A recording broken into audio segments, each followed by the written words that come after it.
Hi, everyone, and welcome to episode number 335 of The Freelancer Show. This week on our panel, we have Eric Dietrich. Hi, everybody. And I am Reuven Lerner. And this week, we are going to discuss billing models. This episode is sponsored by Sentry.io. Recently, I came across a great tool for tracking and monitoring problems in my apps. Then I asked them if they wanted to sponsor the show and allow me to share my experience with you. Sentry provides a terrific interface for keeping track of what's going on with my app. It also tracks releases so I can tell if what I deployed makes things better or worse.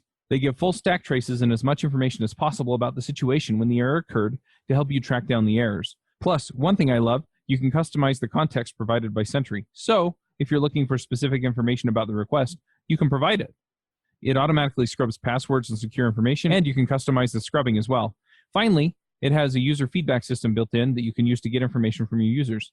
Oh, and I also love that they support open source to the point where they actually open source Sentry if you want to self-host it. Use the code devchat at Sentry.io to get 2 months free on Sentry's small plan. That's code devchat at Sentry.io. So, you decide to be a freelancer, and you know that you're going to do some work, and you know that you're going to get paid. But there are many different ways to get paid, and each has its upsides and its downsides. So we're going to go through a bunch of these today and just sort of think about how you can charge for your services in different ways. And I don't know about you, Eric, but I have all sorts of mistakes that I've made over the years that I'd be happy to share with people so they can avoid certain billing models. Yeah, definitely. So why don't we kick this off by talking about how we bill currently for our services, and then we can go through other things, and that's sort of other ways that might be more common, popular, good, bad, and so forth. So why don't you start with why don't you kick us off and then start off with telling everyone how you bill for your work, Eric. All right. So these days, I have income kind of from two primary sources. First and foremost, we have taken the blogging practice that I had as just kind of a random freelance thing and turned it into a proper business, which I've talked about here before. That's Hit Subscribe.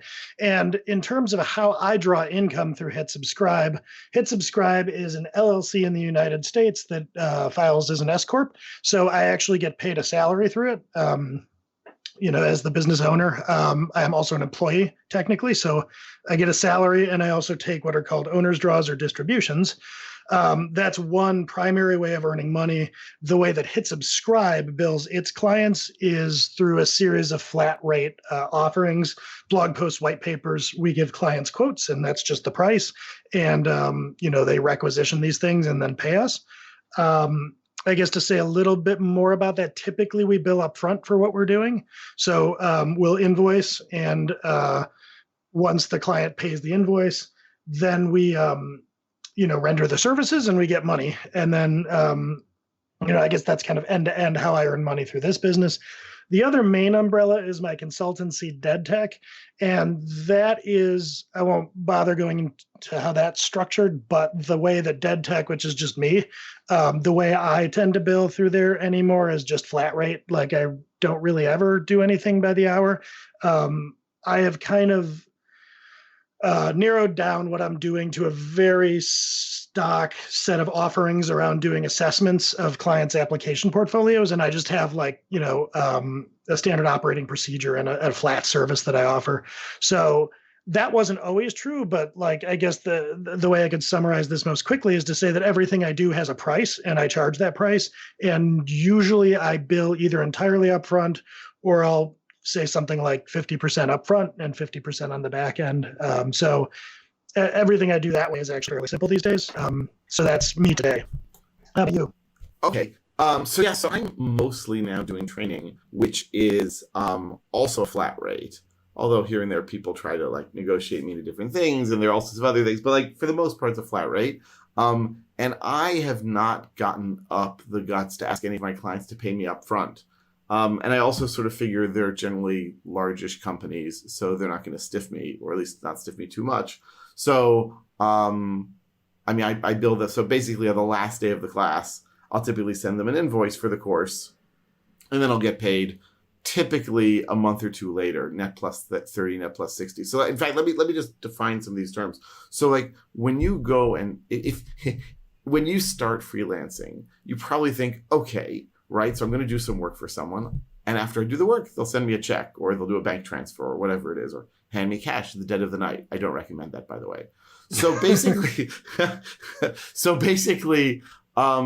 it typically doesn't work that way. And first of all, as you've already heard just from the two of us, like starting to talk about this, there are many, many, many different models. And anyone who says there's only one way to do it is probably wrong or naive or whatever. But a typical one that I found, at least with large companies, that they like, doesn't mean it's to my advantage, but they like it, is what would be called net plus 30 or net plus 60.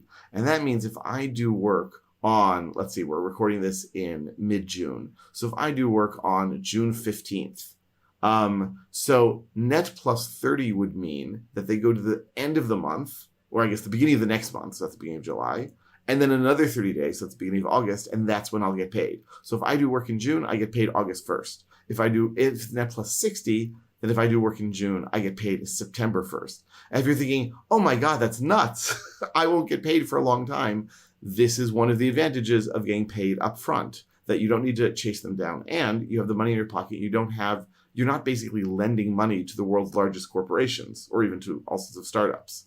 And so it's definitely, if you can get people to pay you upfront, I think that is a fantastic thing. And as I said, I've just been I haven't had the guts for it. Truth be told, I've tried on a few occasions with some of my Israeli clients to ask to be paid like a week later. And they're like, no. Our standard procedure is to pay net plus 30, net plus 60. And while I'm usually not a fan of standard procedure being an excuse, I basically have enough work coming in each month that some of it's earlier, some of it's later, and it all sort of balances out. Yeah, I could, with Hit Subscribe having something like 50 contractors now that we're paying, this is our standard procedure is something I understand a lot better, because basically we tell everybody that I think it's the second Saturday of the month we pay contractors for the past month. And to do otherwise, like to keep track of 50 invoices that were coming in. We have a director of finance and operations, Angela, to keep track of 50 different people's invoices and when they were sending them and to pay them that way. She would do nothing but that. So like batching up that person's work is something I get. And at a bigger enterprise, I understand that would be quite a mammoth task. So like I understand it. I think it's good if the company makes that clear upfront. Like, we tell contractors that as part of the onboarding materials for authors, like this is how payment works. Because I think too, like I've had a lot of firsthand experience witnessing people, like almost everybody has worked some kind of salaried-ish job, even if it was, in school or, even if you go freelance almost immediately in your career, odds are at some point you've worked a job, at Burger King or whatever. And typically those jobs are going to be direct deposit or they're cutting you a physical check and you work for 2 weeks. And the most common thing, at least in the US, I can't speak for other places, is that you get a biweekly paycheck and that hits your bank account something like 5 business days after the end of the so-called work period. And if that's all you've ever known, you're in for a real shock when you go off on your own, because you kind of get used to, work is done. And then within a week I get payment for that. And that's just not how it works. Some people expect that and are, almost negatively surprised, like with whoever their first freelance clients are, like, what do you mean you're not going to pay me until August? So that's a thing of adjustment. And I think it's a good thing to understand if you're a new freelancer or if you're an aspiring freelancer, that there is this gap. So what'll happen is you quit your job, you hang out your shingle, you're excited to start making money. Expect to have a couple of months. I mean, you should probably have more, but expect to have a couple of months money in the bank, because you're going to incur this lag where you're doing work for a month or two, but you don't start to see money until after a month or two. And that is, sometimes a shock. So like if we're giving brand new people advice, that is the first piece of advice I would give, is prepare for that there's a good chance you're not going to see money quickly. Especially because you can do, and maybe we'll talk about this a little later, you can do things like ask for money up front, but your success at doing that is going to have a lot to do with how much business and leverage you have. And usually out of the gate, that's almost none. So that's a hard thing to negotiate if you're not used to doing it. Yeah, I totally agree. So we've got, by the way, I should add, I do have other things that I do. Like the main other thing is I've got my online courses, and that is completely the opposite of what I just described with the big companies, where that sounds like similar to what you're doing, where I do payment upfront, meaning it's like all these online courses and books that you've bought, dear reader, or dear listener, like basically you pay the money to the credit card and magically the site opens up and allows you to watch the course, download the book, whatever it would be. And so there I get the money right away. Or I should say like my PayPal or my Stripe account gets the money right away, and then it goes into my bank account a week or so later, or not my bank account, my company's bank account, and I pay myself salary, and so on and so forth. So and then I sometimes do some consulting work. Nowadays, it's been pretty rare over the last few years, and that either I do on a fixed price basis, or I'll even, and I hope Jonathan's not listening, I'll even sometimes do hourly work. It sort of depends on the client and history and what's going to happen. So already, just in these like first few minutes of us describing how we do our work, you can already see like a few things coming out. So we've already mentioned flat rate. We've already mentioned hourly rates. And my impression, by the way, when I started consulting was that everyone does hourly rates. And my impression was that because, first of all, that's what I've always heard, right? Oh, how much do you charge per hour? And that's what sort of the buzz was. But you don't have to do it that way at all. You can choose a different way to do it. And indeed, flat rate has some major advantages, such as again, Jonathan will be happy to point out, where like the incentives are more aligned, where you're not going to try to, whether explicitly or implicitly, or consciously or subconsciously, pad the hours. And they don't feel like, oh my God, this person's taking so long and now I'm paying them for that. You're paying for the value you're giving. The downside, of course, is one of the downsides is if you underestimate massively, oh boy, that's going to be a hard lesson. And that's what got me off of, in fact, fixed price for many years, until I started doing more productized stuff where it's easier to deal with. Yeah.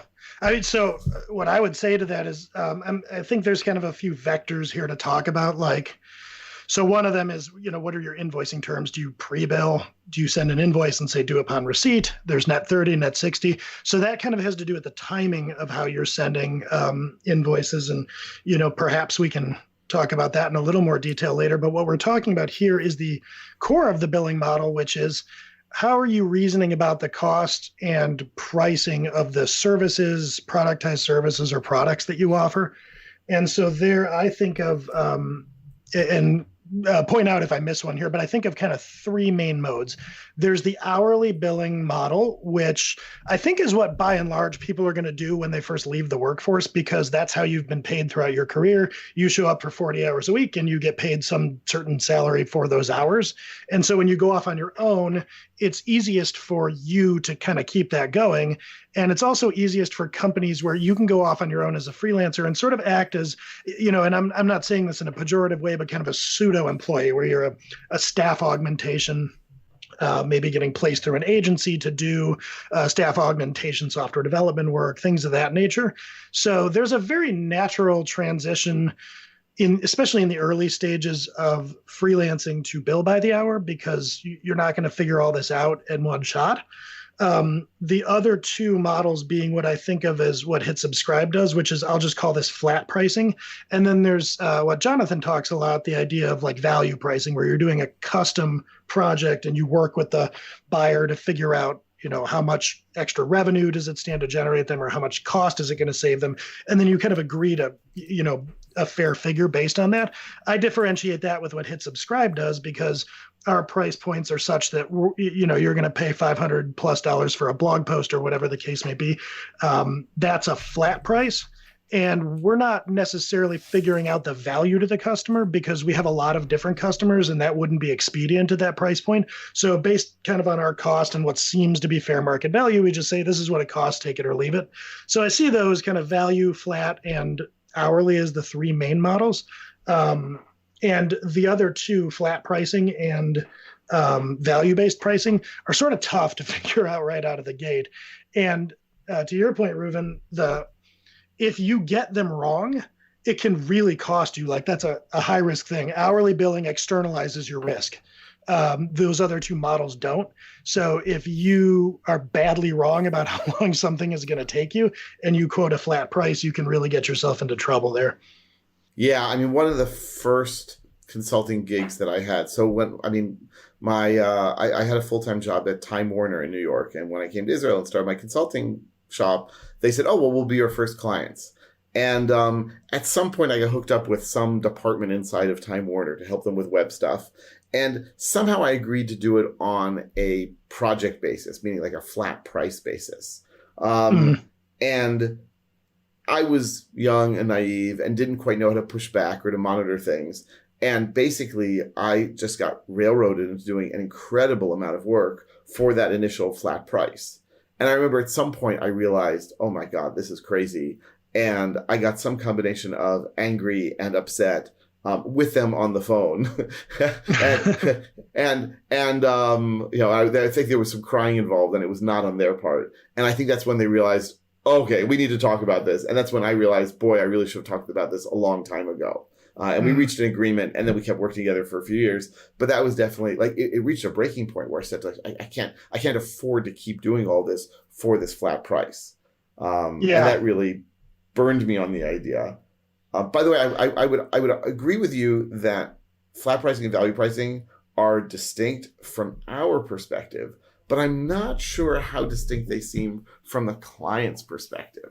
Right? Like they're not going to say, "Oh, you're doing all this discussion with us of how much it's worth, and we're going to come up with a value." From their perspective, at least in Israel, people are like very sort of practical about this. Am I paying you by the hour, or am I paying you by the project? End of story.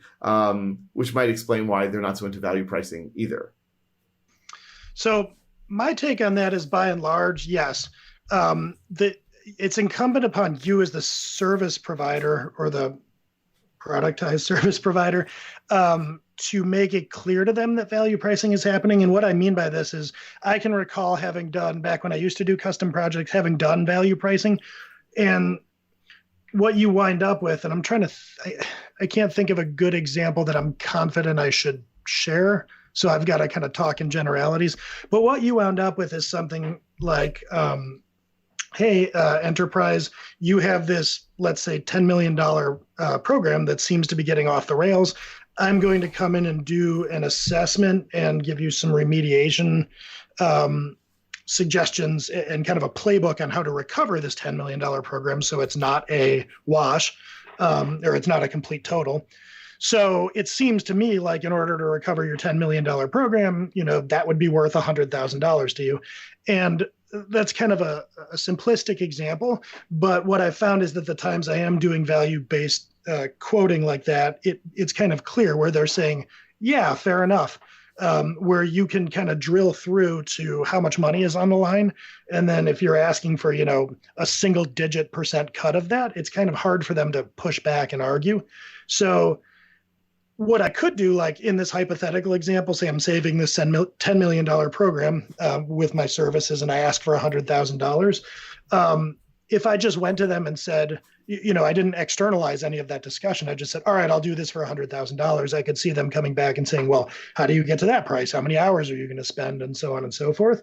But if it's, I think through discussion, we're agreeing that you stand to save this amount of money. So it seems only fair for me to collect this percentage or whatever. I think that tends to mitigate arguments, at least in my experience. That makes a lot of sense. But I will say, I feel like if he were on here, Jonathan would certainly weigh in on this count too. It takes a lot of practice at getting to those conversations. Like now pretty much all I do is these portfolio assessments when I consult, but for years and years I did IT management consulting. So I was constantly having conversations about the value of programs with executives.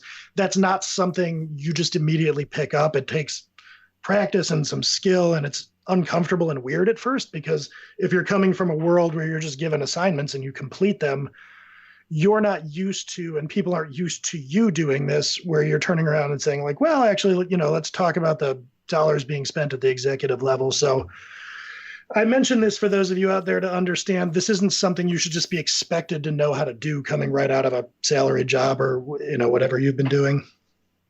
Yeah. I mean, I've done value pricing only a handful of times, and it was only after trying it a few times and getting rebuffed that it actually worked. And it was like magic to me, but it definitely, it was not going to happen right out of the gate, for sure not. Yeah.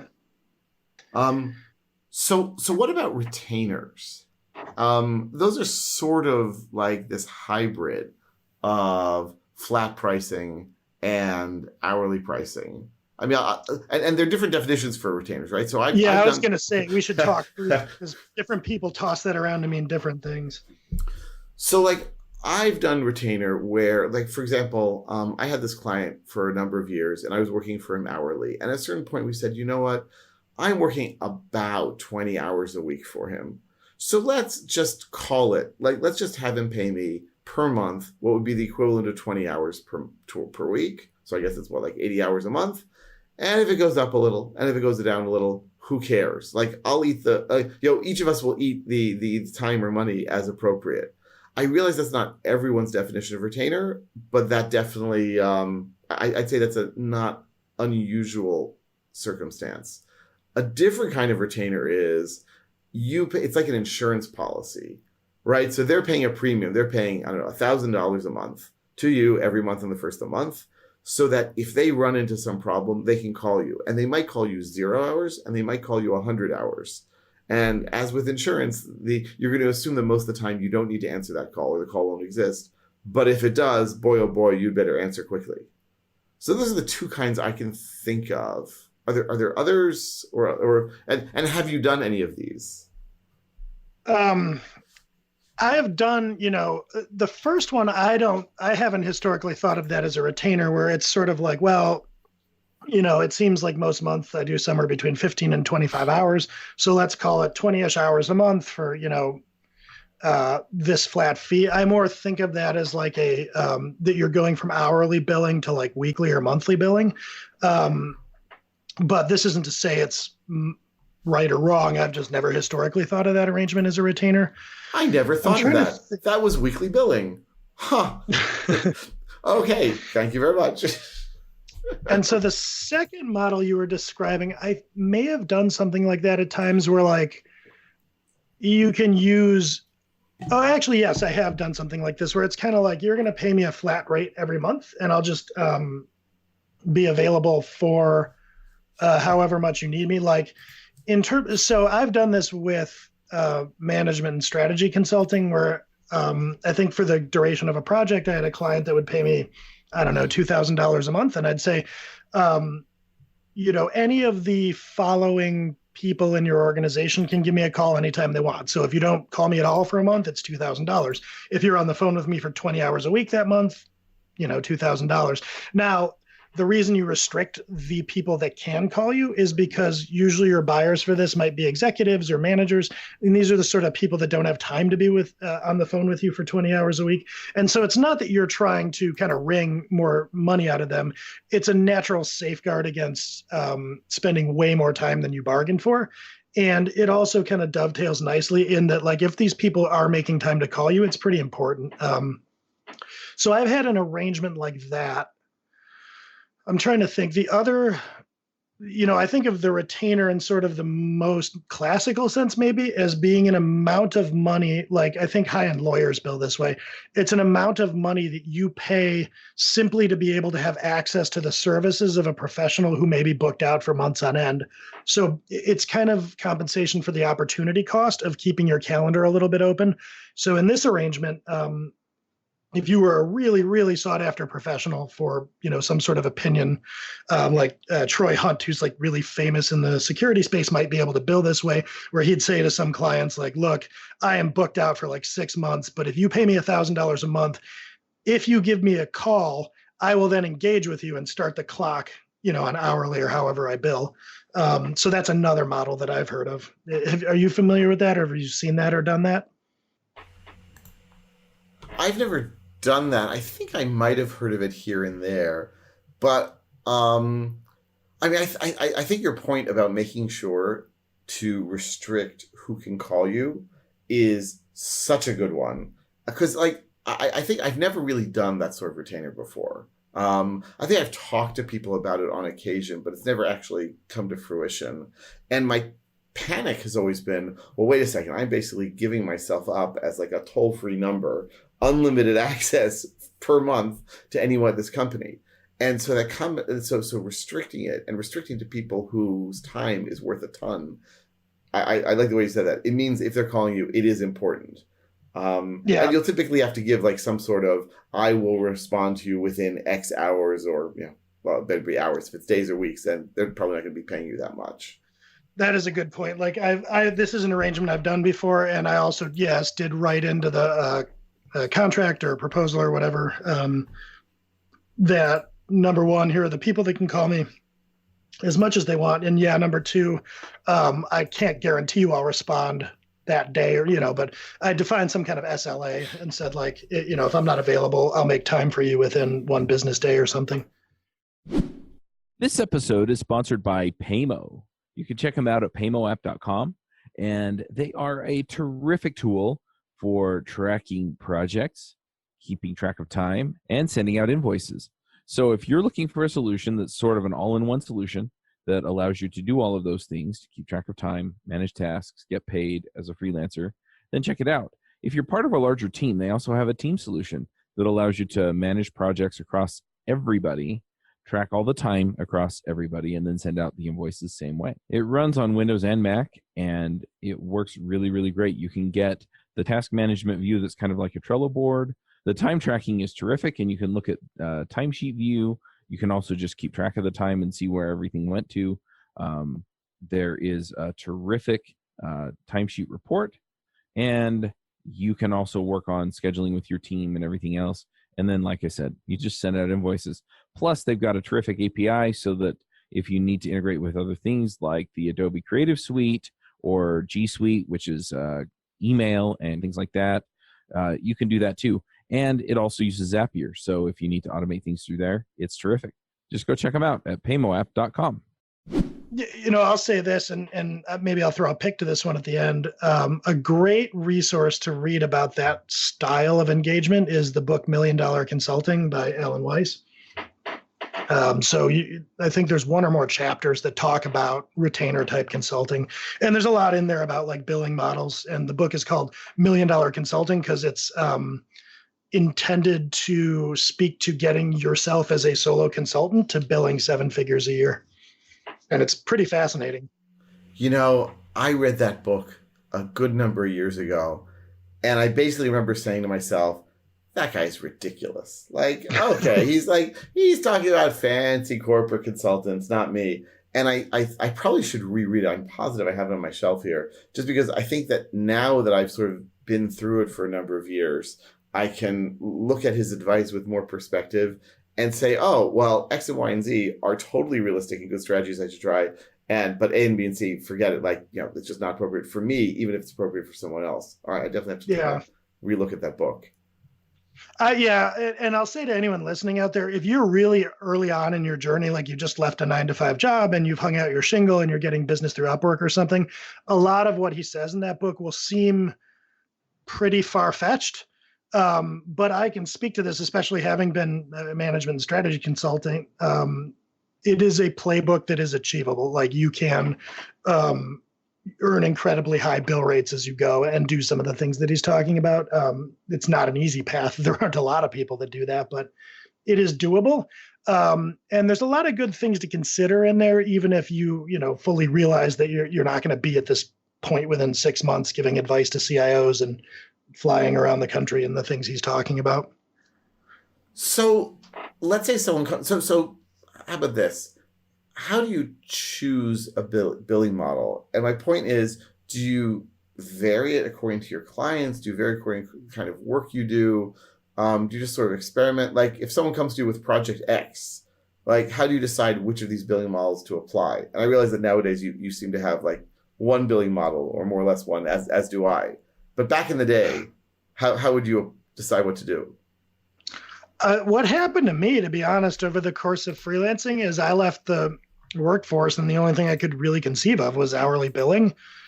So what I did was, in the beginning, it didn't occur to me that I would ever do anything else. Because like you were saying, the idea of quoting a flat rate, to me, that sounded like fixed bid, which is what like desperate agencies did to try to like undercut hourly agencies or something. And it wasn't kind of until I started, I don't even remember where I started kind of getting more information about the thing that Jonathan and lots of us talk about in this space, like I started being exposed to some of these other ideas and they started to resonate with me. And I think that what I started to do was experimentally try things like, raise my, or give an estimate that was like well over what I actually thought it would be, but tell a prospective buyer, like, this seems expensive, but I'll do it for a flat rate. You never have to worry. So I think there was a good deal of like experimentation to try to get away from hourly billing, because the thing that I would bump up against is there's kind of a ceiling on that. Like I was able to bypass a little by going from like app dev to doing more training, strategy consultant, IT management consulting. That type of consulting, getting up over $200 an hour is no problem. If you're just kind of doing app dev, I think getting a lot more than 150 is hard, because that's what like large agencies charge for app dev. So that's a long way of saying that I didn't really have a strategy. Now, if I could go back and tutor myself from like 6-7 years ago, I probably would have a strategy, but full disclosure, I really didn't. It was just kind of hearing about these things and then seeing that it seemed like a better way and bumbling my way through. Like, I'm curious. So how did you start out doing the training more as an hourly thing? Like what was your progression like? Yeah, well, I mean, like when I started consulting, I also did hourly, and I've basically stuck with hourly since, because I haven't done that much, development consulting for a while, and I reached that same ceiling that you did, and I was trying to convince people, oh, but I'm so experienced, I'm so good, and some people will accept that, and some people will be like, yeah, I don't care how good you are, I'm getting people for a third the price. And I actually remember looking through, I think it was from like 1996, when one of my consulting clients asked me to do training. And I have the email in which I say to them, well, I charge X per hour, so I'll just charge you, 8X for 1 day of training. And I don't think, like, it never occurred to me, there's preparation time, it comes from a different budget, you can charge differently, this is a weird way to build for training. Like all of these things are so obvious now, and they were not at that point, because again, the only model I had was the hourly model, or those crazy people doing fixed price, and that was either slimy or going to get you like bankrupt really fast. Yeah. The other thing about hourly billing is that everyone sort of accepts it, right? Like if you go to a lawyer, they will often bill you by the hour. I mean, typically, at least in Israel and my experience in the US as well, like they'll bill you by the hour. And you go to, I mean, my accountant charges me a fixed rate per month, fine. But like many professionals charge by the hour. So it's not totally crazy talk when you go to a company and you say, I charge X by the hour. They're like, oh, that's what I expect. It doesn't mean it's in everyone's interest, but it is at least a model they're familiar with. And so since everyone's familiar with it, fine. And when you talk to other consultants and you sort of compare billing rates, it's typically going to be by the hour. And so that gives you a yardstick of, whether you're on target or not. So, yeah, it's very easy to get into that, but it's way better when you're not doing it. It just takes time to figure out how to do that and how people are going to respond. Like, again, if I were to go to company X and offer to do development on an hourly basis, they'd be fine with it. But that same company X, if I were to offer like a course on an hourly basis, they would give me a really funny look, like, what kind of billing basis is this? So find out for what you're doing, what the expectations are. And if you're going to move away from those, which is fine, just have a good answer for it. Like Jonathan has a ton of stuff in his book about, how do you respond when someone says, but to all of your non-hourly billing stuff. Yeah, that will happen. I mean, like hourly billing is the corporate lingua franca. So, I mean, unless you were like trying to sell some good, based on your hourly labor, but like for labor, that's what everybody's used to. So if you go and you say, I'm going to do some custom application development for you, and my hourly rate is such and such, whether the company buys from you, whether they think your hourly rate is appropriate, setting aside all of that, they will understand, and they will have a framework with which to compare you against other service providers. So you come and tell them you'll do it for 120 an hour. They've got another person that they like maybe a little bit better, but he wants 150 an hour. And so this is something that people consuming services are used to dealing with, as are probably a lot of you listening. If you have somebody prepare your taxes, or if you've retained an attorney, there are a lot of like service providers that bill you by the hour. And so you kind of think like, how much do I like them versus how cheap are they? What's been my experience?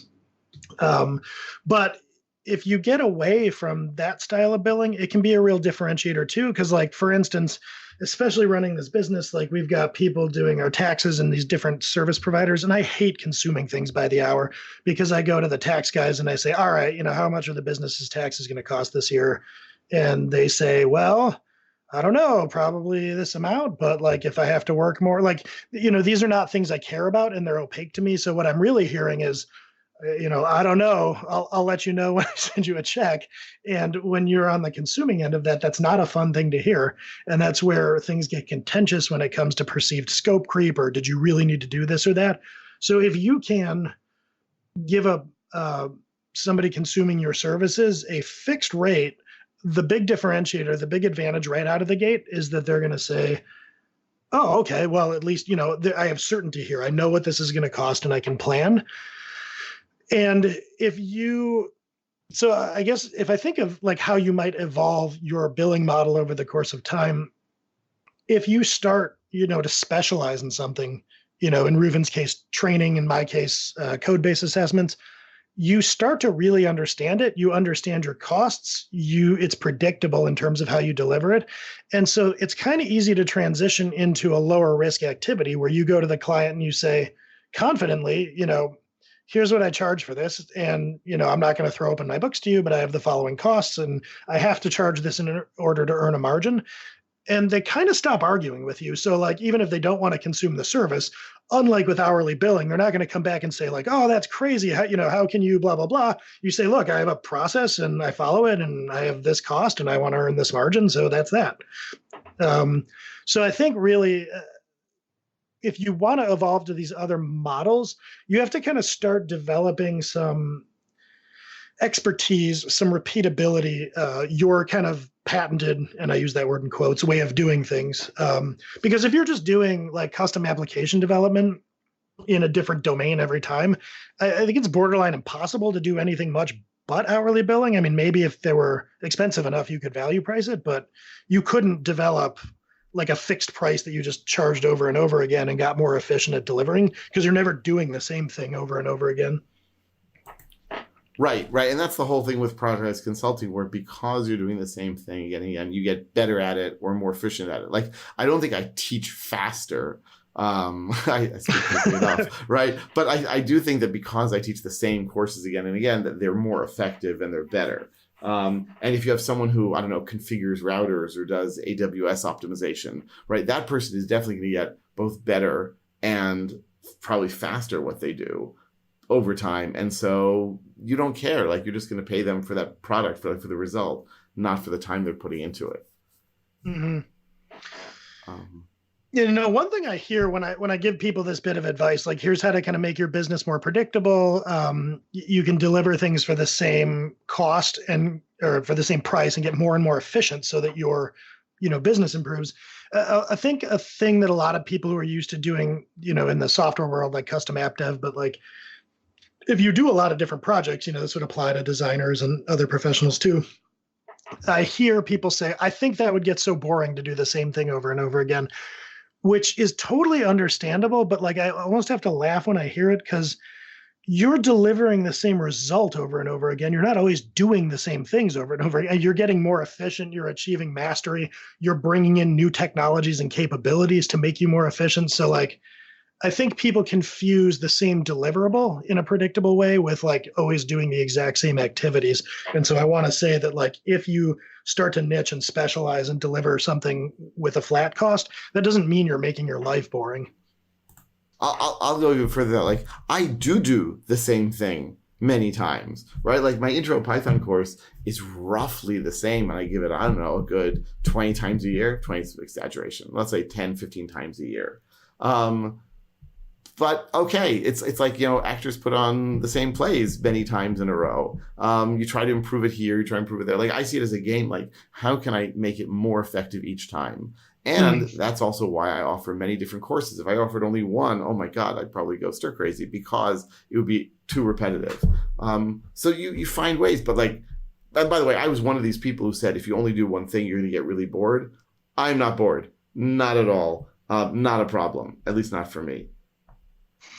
Yeah, I mean, I think just with anything you do, like especially the sort of people that are doing, these types of like skilled trades, part of what you do is with whatever you're working on. As a software developer, I can say this for sure. Like anything that I'm working on, I'm always thinking kind of subconsciously, like, could I automate this? Could I make this more efficiently? Like, it doesn't matter what it is.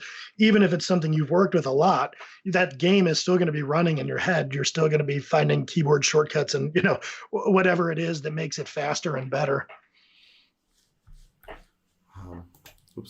I'll also add that clients don't talk to each other very much about your billing rates or your billing styles. So if you, and I tried this in different ways, if you want to raise your rates, you can totally talk to different people. When a new client calls, you can say, oh, yes, and my rate is, and they have no way of knowing whether this is exactly what you charge everyone or something totally new or something that you've run a random number generator on. Again, not something I really recommend. But you can also try different models, right? So at some point, I remember someone called me up and said, we need you to do X and Y and Z. And I said, oh, well, let's try a weekly billing model. And it worked. And it worked for them. And this was my first experience doing that. And so they didn't talk to anyone else and find out how much I normally was charging per hour, what was involved. So I would encourage you to sort of use your new clients, and especially new clients that you think you can lose if they dislike it. Use them as guinea pigs. And if you get the job, fantastic. If you don't, well, you didn't need them anyway. So again, this is like not the sort of thing you want to do when you're just starting off and when you really need the money. Then you shouldn't play these sorts of games. But when you have a bit of leeway, then you can start to adjust and try different things and see what the reactions are. I'll also add that moving from hourly billing to fixed billing is hard, if not impossible. And so you probably should not aim to do that. So the thing that just occurred to me in you saying, like, I think that's such a great point of, like use new clients as guinea pigs, whether it's a raising of your rates or a change in billing model. That is a great point. And what I want to emphasize, and this may seem like another new concept if you're going into freelancing for the first time, but like, I can't speak to other countries. I don't know if this is true, but in the US, there's laws that say like, I mean, there are exceptions to them, like senior discounts and stuff. But by and large, a retail store can't just charge different prices for items in the store depending on who walks in. That's illegal. That does not apply to you as a service professional. You can charge your clients different rates, different hourly rates. You can charge them different amounts for the same service and so on and so forth. And especially in the case of raising rates, that's perfectly fine. And honestly, nobody's really going to complain because you can tell that even if they were to talk, which Reuven is right, they do not. I have never had this come up. But even if they were to, and the new client you were charging $500 for the same service you were just charging 400 your old clients for, you could tell the new client, look, I have enough business that I can't take on new clients at the old rate. And if the old clients found it amiss, you could say, hey, I'm grandfathering you into a lower rate. And there's really no way for either one of them to complain. So like the long story short is, feel free to experiment with your pricing and things of that nature without feeling guilty or like you're doing something unfair or wrong. I never even thought about the legality of stuff. So I'm glad you've put me at ease that we don't need to worry about it.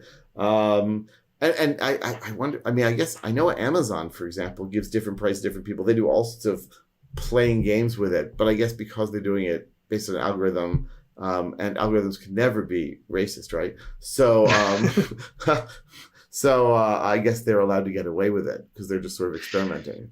There's like a fascinating undercurrent in the US as a very brief aside, but like all sorts of things like the kind of like coupon clipping and grocery discount rewards are all very much designed to allow discriminated pricing, meaning you can capture as the grocery stores the clients who are really into being savings and thrift conscious, and the ones who don't care. Those coupon clipping programs are all designed to get people who care less to pay more.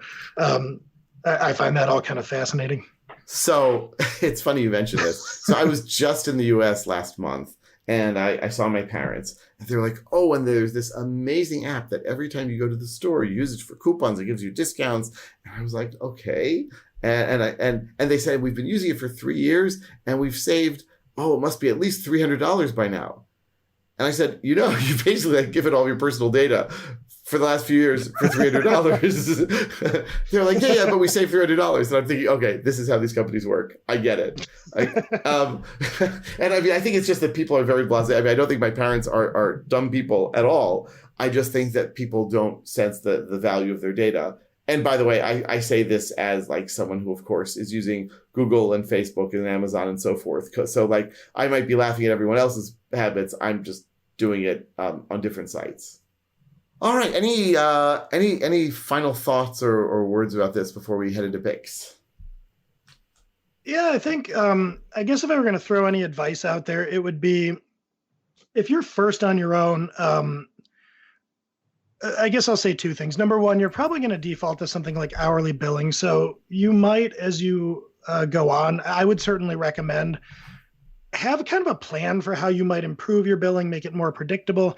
And then eventually probably you want to get away from doing the hourly model just because you will cap out at how much you can earn doing that way. So it's not that there's anything wrong with it, especially when you're starting out. But as Jonathan often points out, it creates weird incentives. And it is a definite like upper bound on how well you can do as a business person. And the other thing I'll say is this: when you go off on your own, you might read up on billing models and say, okay, I'm going to bill by the hour and I'm going to invoice everybody net 30. And this is how I'm going to do things. Most companies, a small company may agree to the stuff you're saying. A medium company, maybe or maybe not. An enterprise is going to be like, that's cute, but here's how we pay contractors. So have an established way, have an established set of billing models, but understand that everything about your billing model, from the terms, to when things are paid and by whom, and just about anything you could think of, all of this is negotiable, and you may wind up using it as a negotiation point. And how you use it is really going to vary by how much you need the work and how much the client needs you. So have your standard way of doing things, but understand that to get business, you're often going to have to be sort of flexible and that you're going to have to negotiate. So those would be my big takeaways for billing models. Yeah, I'll just mention along those lines. So I just landed a big new client in the US for training, and I'm very excited about it. And as part of the whole onboarding process, they said, and in their contract, it also said, you will only invoice us using such and such a company's invoicing system. I was like, you've got to be kidding me. So basically, that's a new one. I've never seen that. Oh, it was ridiculous. So I had to go to this SaaS app, which of course is written terribly and is very hard to use. I had to register. Thank goodness, if you send fewer than 50 invoices a year with their system, it's free. So like saving grace is there. But like really, but I decided, you know what? They're going to be paying me well. They say they want 2 courses this year. They want 2 courses next year. Fine. But like, yeah, this is the sort of thing that just was not worth arguing with them about, because I'm not going to take on a Fortune 100 company's billing department. I know I will lose. Right. So, yeah. So you'll have your standard things and you'll say, but this is my standard. And they'll say, and our standard is you do it our way if you want to get paid. And you say, okay, sounds good. And you move on. But do what you can to have these sorts of standards. Also, it makes you look really good if you say, this is the way that I work. As opposed to, well, I don't know, with you, I could try it this way, try that way. At least claim to have some sort of policy, even if you're a one-person shop. And it'll come off looking good. That is a great point. Absolutely. You look so much better if you say, this is how I do things. Even if you don't wind up doing them exactly that way, it's great during the sales conversation to be able to articulate how you normally work with clients, because then it makes it look like you normally work with clients. Exactly. Well, with my last 1,000 companies making $1 billion or more. All right, Eric, let's do the picks. What you got? All right, so I'm going to throw it, as I said, $1 million consulting. If you're out there and you're looking to go freelance and you're thinking part of that especially might be true consulting, where people pay you for your opinions rather than labor. And especially in that case, it's a great book to read. It was one of the more influential books that I've read as a consultant. And then the other one, I will just throw another pick out to Coming to Write for Us at Hit Subscribe. If you like writing blog posts about technical topics, from development to DevOps to monitoring, all these types of things, we have a lot of blog posts that you can write for us and make a little bit of money and get your name out there. So feel free to reach out. I'll include the author or apply to be an author page in the show notes. Excellent. And I've got one pick. So you might have heard that there's a very popular show called Hamilton out there. I know. It's like it'll be very popular one of these days. Trust me. So my wife and I actually saw it in London back in February, and as I said, we're recording this in June. My favorite part of seeing in London, by the way, was when the king comes out, everyone cheers. Definitely like a high point of the show. Watching it with people not who are not American. I decided before watching the show that I was going to read the book upon which it was based. So, however many months later, I finally finished the book. And so I feel like I can recommend it to people who like history, have a great deal of patience, and are willing to wade through a bunch of American history minutia. It was fascinating, absolutely fascinating, if a really, really long haul, to such a degree that every so often I'd mention the book to my family, and they'd be like, enough, just tell us when you finish the book. So I told them I finished the book. There's since been silence, but I'm sure grudging respect. It is a long book, but it's really very cool stuff, and has definitely made me think both about American history and about sort of the nature of government and democracy in general. So, Hamilton the book. And if you see the show beforehand, there will be certain passages you read in the book and you're like, oh, why is my head singing? Because you saw the show. Anyway, with that in mind, Eric, thanks as always. Thank you all for listening. If you have suggestions for topics or guests for the show, we will be delighted to hear from you. Contact us via our show page and our show notes, and we will see you next week on The Freelancer Show. Bandwidth for this segment is provided by CacheFly, the world's fastest CDN. Deliver your content fast with CacheFly. Visit CacheFly.com to learn more.